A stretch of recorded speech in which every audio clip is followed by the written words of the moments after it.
Well, if you'd like to follow along in YouVersion today, we've got several verses we're going to look at. If you don't have that on your phone and you'd like to follow along with a hard copy, we have some copies of those available. If you don't have one, just slip up your hand and let us know. We'll get one of those to you. We are we started last week looking at this idea of what happens if our gratitude begins to fade. And what we saw is that with fading gratitude, a whole lot of things of our life begin to become adversely, negatively impacted. If we don't have the right gratitude about what took place in the past, we can get stuck back there, not looking at it in the right light. If that continues on and our gratitude continues to fade in the present, it's going to make us try to be more self-reliant because we don't see how we could be reliant on God. And then our gratitude continues to fade as we go to the future. We can begin to have anxiety about what's coming down the road because we've forgotten what came before or what's happening now, and therefore we're not able to carry it forward into the future. And so last week we talked about the importance of remembering to be grateful, and I loved seeing notes that showed up, popped up all over the place, the little post-it notes that I said I'm grateful for. This one was stuck to the side window of my car when I left last Sunday, and so I was very appreciative of that. I like this quote from Willis King. Gratitude is from the same root word as grace, which signifies the free and boundless mercy of God. Thanksgiving is from the same root word as think. So to think is to thank. I like that. To be grateful is to think about the grace, the unmerited, the stuff that we couldn't have earned. There's no way that we could earn it, but there's this grace that God gives us. And so to be grateful, we're recalling His grace. But if we stop to think about how graceful He's been to us, we can't help but be thankful. So to be thankful is to be thankful. And that is the important thing. We saw last week this definition right from the dictionary of the word forget means to cease to think about something. If we're not thinking about something, then we certainly can't be thankful for it. Well, we're not able to give thanks because we're not even thinking of it. It's just kind of gone out of our mind. So we came up with our own definition of gratitude. This is the definition that you'll find in the dictionary. Forgetful is the dictionary definition, but we kind of flipped that around a little bit and said that gratitude is to continue to think of someone. That someone with a capital S is the God who provides the grace for us and pours the blessings into our life. Last week, we were looking at Psalm 78. And Asaph, who's David's worship leader, noticed something about the history of the Israelites. He said it looks a lot like this. There were times when they were on the mountain peak with God, when they were enjoying His blessings, when the enemies were far away from them, they're worshiping Him. And then there's these valleys where it seems like God is a million miles away. There's a time of scarcity and slavery. There's a time that the enemies are pressing in on them. And so Asaph was really kind of exploring these question mark times. What is it that caused them to slide away? And he really summed it up with just two words. They forgot.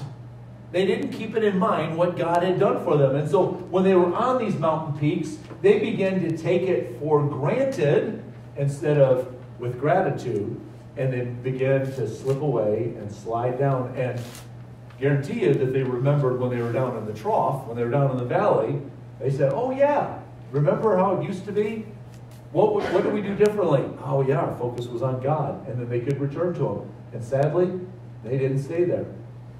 I think that that's the same for a lot of our lives as well. I know for myself, when I've gotten myself into a pickle, when there's been a time where I feel like I got to be making the decisions, or I have to be providing for what's coming in the future, it's because I forgot that God was my provider.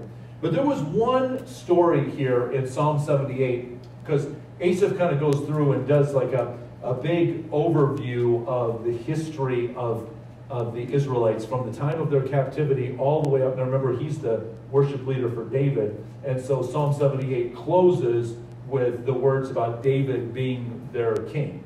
And so he kind of does this overview of their history from Egypt's slavery all the way up to what would really be a pinnacle time for them with David being their king. Everybody was really happy when David was the king and had subdued all the enemies. But there's one spot, one story that I want us to zoom in on. It starts in verse number 11 of Psalm 78, and with these words that Asaph had identified for us. They forgot what God had done, the wonders that he had shown them. He did miracles in the sight of their fathers in the land of Egypt and the region of Zoan. He divided the sea and led them through. He made the water stand firm like a wall. He guided them with the cloud by day and with the light from the fire all night. He split the rocks in the desert and gave them water as abundant as the seas. He brought streams out of a rocky crag and made water flow down like rivers. So this is when they're captive in Egypt. They're crying out to God for help. And through Moses, God begins to do all of these miraculous signs. These recorded in the Bible for us in Exodus as these plagues. The water gets turned into blood.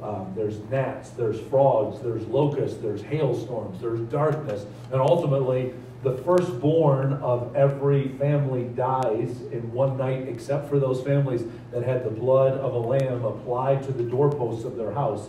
Those families were spared the death of their firstborn. And then, so finally Pharaoh says, okay, that's it, you can leave, get out of here. And they get to the Red Sea, and the Pharaoh changes his mind, and here comes the armies after him.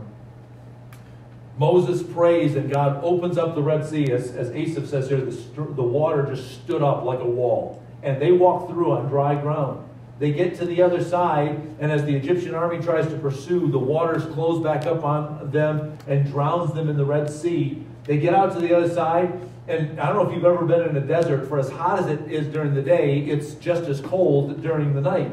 And so God provides for them during the day. He puts a cloud over them to keep them in shade. And at night, he puts fire over them to keep them warm. And not only that, but once they get out there and they're in the desert, they said, well, what are we going to drink? God causes this rock to split open and fresh drinking water comes out, enough for them and for their livestock and for everybody. And yet, the very next word that he says is but. Even after all of that, but they continued to sin against him, rebelling in the desert against the Most High. Right after they just saw what happened. Talk about short memory spans. They willfully put God to the test by demanding of God the food they craved. They spoke against God. And so they even begin to remember, but they don't remember it well. Here's what they said. They said, can God spread a table in the desert? He struck the rock, water gushed out, streams flowed abundantly, but that was water. Maybe he got lucky that one time. Can he also supply meat for the people? When the Lord heard them, he was very angry. Yeah, I guess so. The fire broke out against Jacob, and his wrath rose against Israel, for they did not believe in God, or we could say they did not remember what he had done or trust in his deliverance. Now, if you've got notes that you're looking at, would you circle that next word in verse number 23, yet? See, this always just boggles my mind. What I would expect, because I get ticked off when I've done something nice for somebody and they say mean things about me.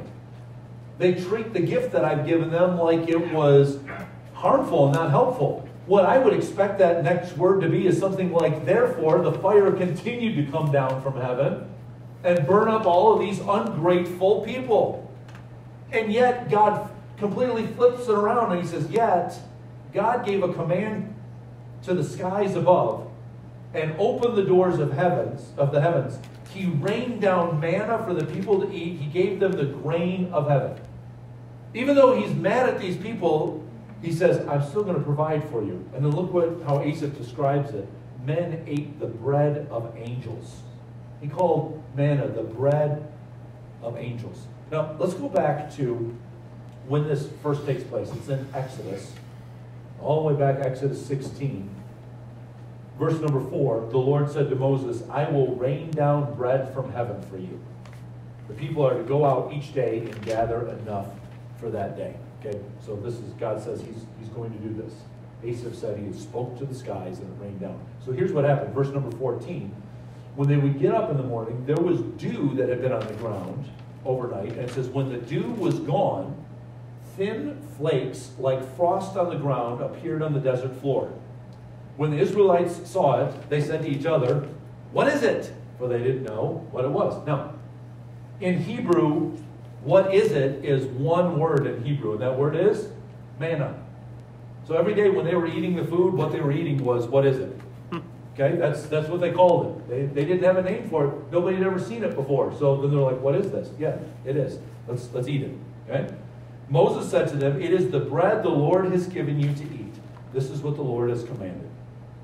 Each one is to gather as much as he needs. Take an omer for each person you have in your tent. The Israelites did as they were told. Some gathered much, some little. And when they measured it by the omer, he who gathered much did not have too much, and he who gathered little did not have too little. Each one gathered as much as he needed. God provided exactly what they needed for that day. And here's the miracle in even that miracle. Any day of the week, if they said, man, I'm not sure, if this is pretty amazing, we came out, and here's this, what is it on the ground, and we ate it, I'm not sure that that's going to happen again tomorrow. If they collected more, whatever they didn't eat by the end of the day became rancid, became spoiled, and they couldn't eat it. Except for one day a week. The day before the Sabbath, they could go out and collect twice as much as they normally would, and miracle in the miracle, it didn't spoil. It lasted the whole next day to provide for them until the manna fell again. Now, the Israelites had a daily reminder of God's provision. A daily reminder. And yet, what did Asaph say? They forgot. There is a peril. There is a danger in our forgetfulness. Let me show you. In the book of Numbers, chapter 11.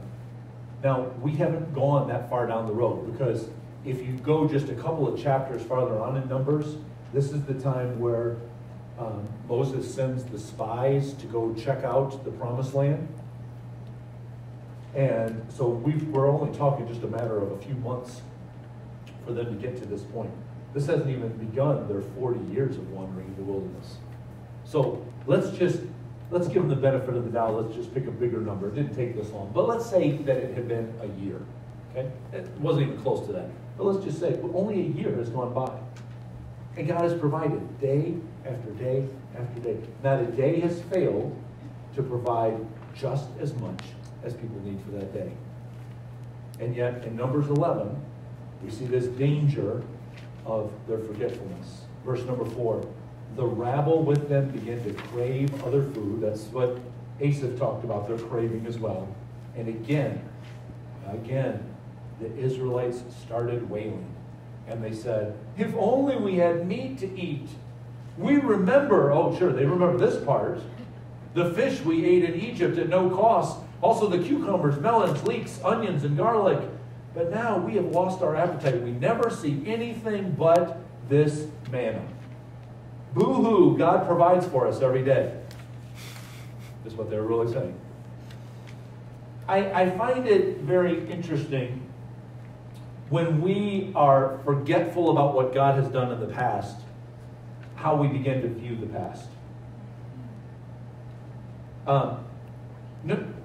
Here's what they said. We had food back there that we got for free. Okay. Who gave you the food? The slave masters that were driving you every day, that were making you fulfill this quota of bricks. These slave masters that were telling you if you had a baby boy, you had to kill it. Those people, those are the ones that were giving you your food. See, if we're not grateful about the past, we can look back on some pretty horrific times and begin to call them the good old days. We can look back at, no, it wasn't a good old day. You were in slavery. Yeah, but remember the food that we had? And we got lots of good exercise every day. I mean, how are you looking at the past? They're not grateful for that.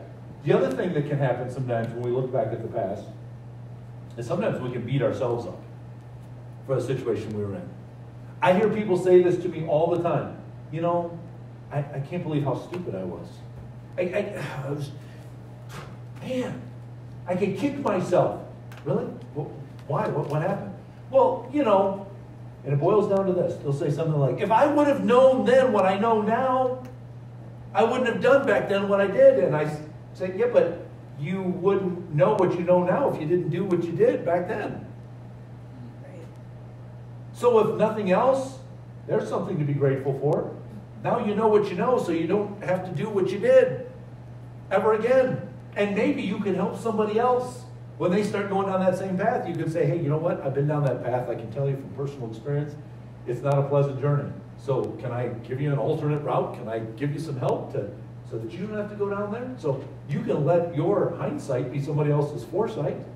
But we have a tendency to beat ourselves up if we don't look at the past with gratitude. And even worse, as we see with the Israelites, not only beating ourselves up, but sometimes we beat God up about the past. Why did I have to go through this? I didn't do anything wrong.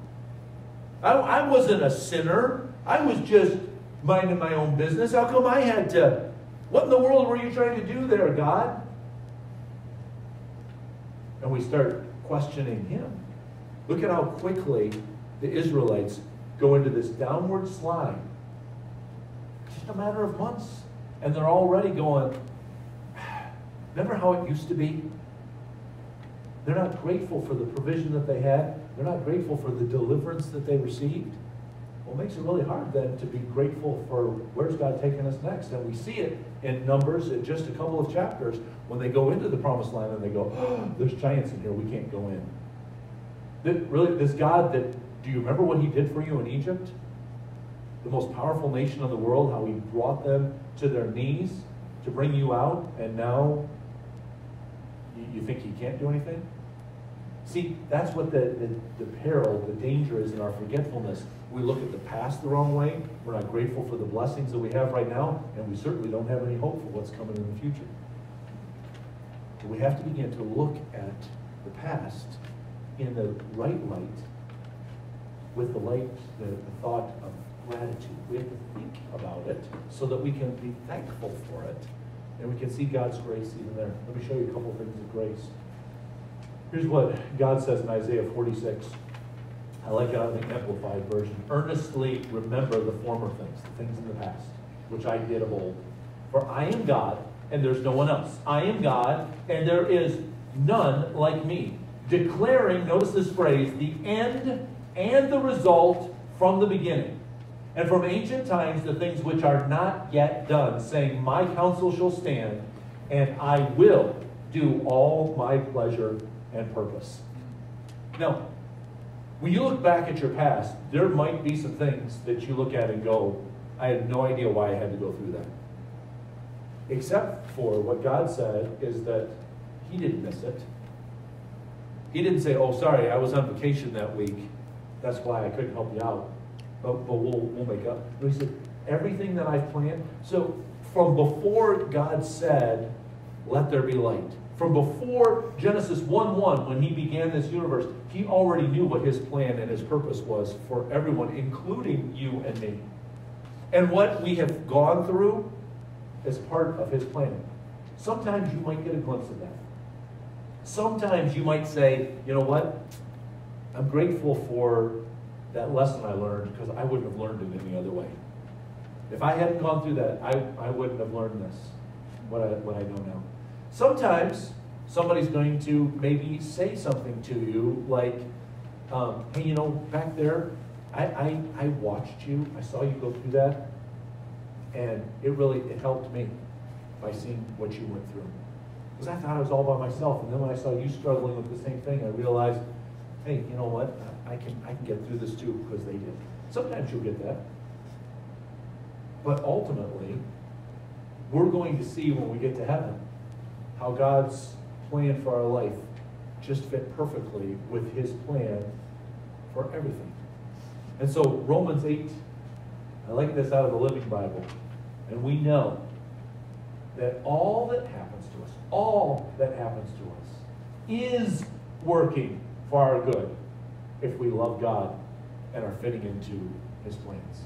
All these things are working right now. So we can look back at the past and say, even though I don't understand it, I can still be grateful that you brought me through it. I can be grateful that somewhere, even if I didn't see it, somewhere this is working part of your plan. Someday, I'm going to know it. But for now, it's enough for me to trust that God is working. He knew the end from before the beginning. He knew what the result was going to be before it even started. And so we can trust him for that.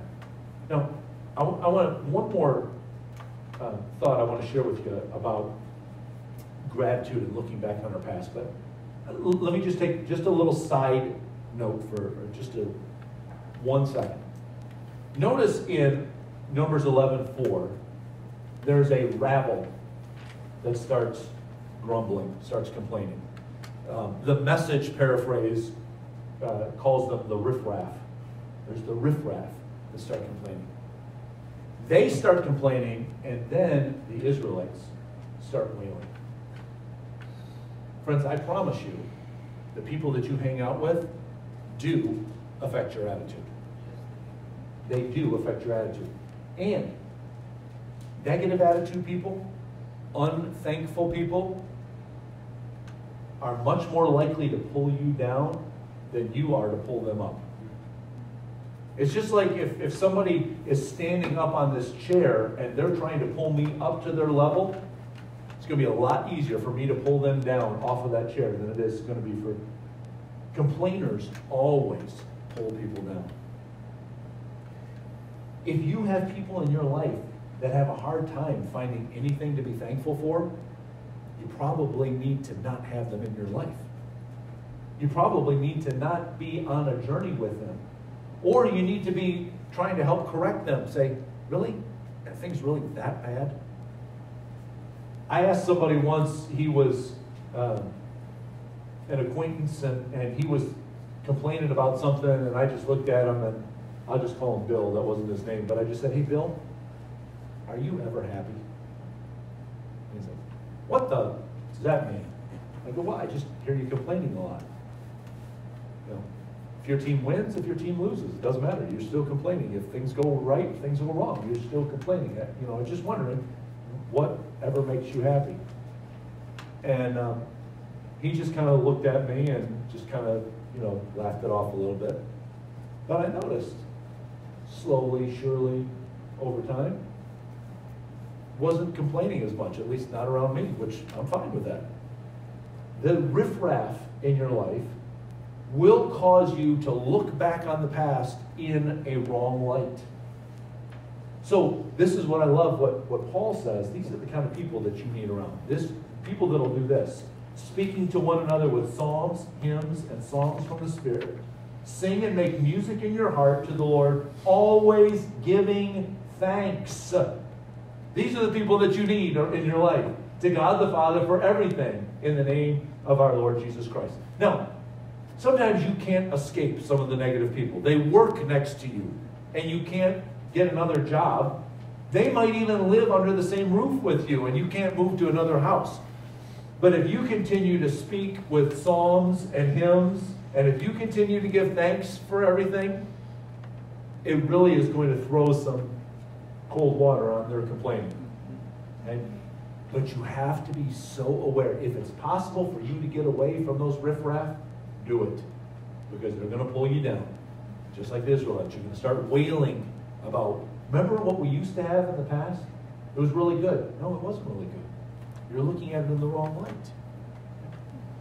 Now, if there's a peril in our forgetfulness, there is a power in our thankfulness. And I love that this idea of manna and what took place with the Israelites, that Jesus uses this in the New Testament. In John chapter 6, people come to Jesus in verse number 28. They ask him, What must we do to do the work God requires? Give us the checklist. What do we have to do? Show us what we have to check off so that it says that we're doing God's will. Look how Jesus answered. He didn't say, you have to do things. He says, the work of God is this, to believe in the one he sent. It's not a checklist, it's a belief. So they ask him, well, what miraculous sign then will you give that we may see it and believe you? We still got to see something, and then we can believe. What will you do? And here's the example they used. We just looked at it. Our forefathers ate the manna in the desert. As it is written, he gave them bread from heaven to eat. And Jesus said to them, I tell you the truth, it is not Moses who has given you the bread from heaven, but it is my Father who gives you the true bread from heaven. For the bread of God is he who comes down from heaven and gives life to the world. He repeats it again. He goes on, he says, I tell you the truth. I am the bread of life. Your forefathers ate the manna in the desert, yet they died. But here is the bread that comes down from heaven, which a man may eat and not die. I am the living bread that came down from heaven. If anyone eats of this bread, he will live forever. This bread is my flesh, which I give for the life of the world. See, the writer of Hebrews tells us that we weren't supposed to look back at the past and not learn from the examples of the Israelites. I like even atheist Bertrand Russell. He said this, most men would rather die than think. Many do. So we have to be thankful as well as thankful. So again, here's what I said, the writer of Hebrews, let us make every effort to enter into this rest that God has for us, this place where we're in oneness with him, so that no one will perish by following their example of disobedience. What was their example of disobedience? Not receiving what God had given them every single day. Not looking back at their past to say, look where we used to be and where we are now. We were in the land of scarcity. Now we're in the land that God's providing for us every day. And he's taking us to the land where there is abundance, where there is absolutely more than we can ever comprehend. And Jesus uses this same example and says, think about this. This was an example of me. When they were eating the manna, it's an example of me, that I can provide your daily bread each and every day, and I can also lead you into the ultimate promised land where you will be forever and ever and ever in my paradise, in the pleasures of my presence. So there is a power not only in our thankfulness, but there's a power in our thinkfulness. When we begin to look at these events in the light of gratitude, not just say that was something that happened back then, but it was something that happened on purpose, that God has a plan for, that God is using today, and that he will continue to use tomorrow as he leads me forward to where I need to go. And so that's why, I said it last week, I don't think anybody chooses to be ungrateful. I don't think that somebody says, hey, whenever somebody does something nice for me or gives me something, I'm going to purposely snub them. I'm not going to say thank you. I'm just going to completely ignore them. I'm sure there might be some unhealthy people, some very unhealthy people that do that kind of stuff. But for the most part, we're grateful. We recognize our problem is not a gratitude problem so much. It's usually a thinking problem. It's usually a remembering problem. And so we begin to take things for granted. The Israelites did. They took for granted that manna was provided for them every day. And then they looked back on their past and said, oh, maybe that was better back there. And because of that, then it began to, we're sick of this manna that we're getting every day. And we don't even know what's happening down there. This Moses fellow is leading us around. We don't even know if he can actually deliver, actually take us somewhere. If we're not thinking about it, it's going to lead us astray. And so we have some more of those Post-it notes back there that say, I am thankful, or I'm grateful for. I encourage you, put those up everywhere that you'll see them. Here's some that we saw this week. I like this. I'm grateful for my family. Grateful for my own transportation. Don't take that for granted that you have a family or that you have a car that you can drive. I'm grateful for my husband. Not something to take for granted. And so express that gratitude. I'm grateful for a working furnace. Amen? 2 weeks ago when you were in here on a Sunday morning, almost everybody kept their coats on. It was cold in this room. I'm grateful for a working furnace. Grateful for a dishwasher that cleans our dishes. Grateful for pizza. Amen? That's the manna for today, I tell you right there.